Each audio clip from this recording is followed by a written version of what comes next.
Shalom jemaat yang terkasih. Beberapa hari ini, pembacaan harian saya mulai masuk dalam kitab Wahyu. Dalam kitab Wahyu 1 ayat 5b sampai 6 berkata demikian.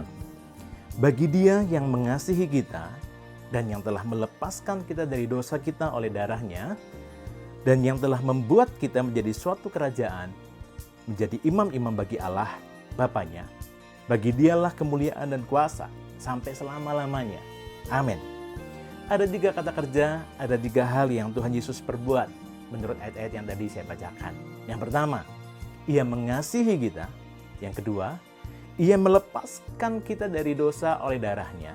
Yang ketiga, Ia membuat kita menjadi imam-imam bagi Allah, bagi kerajaannya. Ketika merenungkan hal itu, saya jadi teringat tentang kisah anak bungsu yang hilang yang meninggalkan rumah orang tuanya, yang tercatat dalam kitab Lukas pasal 15. Bagaimana bapak itu menunggu-nunggu anaknya itu pulang, mungkin itu berminggu-minggu atau berbulan-bulan, bahkan mungkin bertahun-tahun.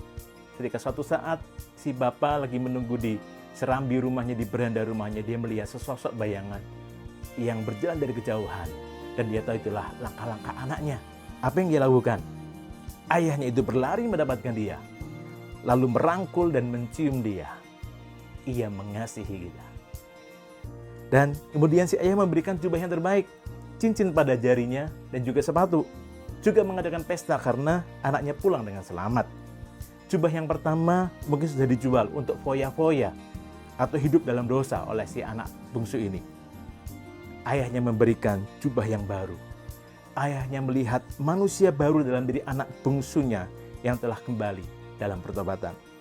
Bahkan si ayah memberikan cincin cap keluarganya. Kalau menurut kitab sejarah, menurut tradisi, cincin yang diberikan seorang ayah kepada anak yang sudah akil balik adalah di mana cincin itu ada cap di matanya, ya, untuk sebagai tanda bahwa ia diakui sebagai anggota keluarga.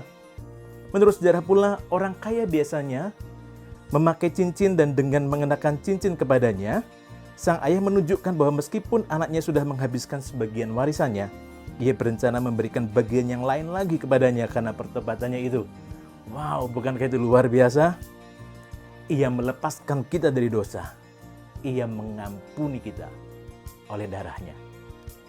Nah, cincin cap atau meterai yang anak bungsu terima itu berarti dia mendapat kepercayaan untuk bisa mewakili ayahnya dalam urusan-urusan bisnis dan lain-lain.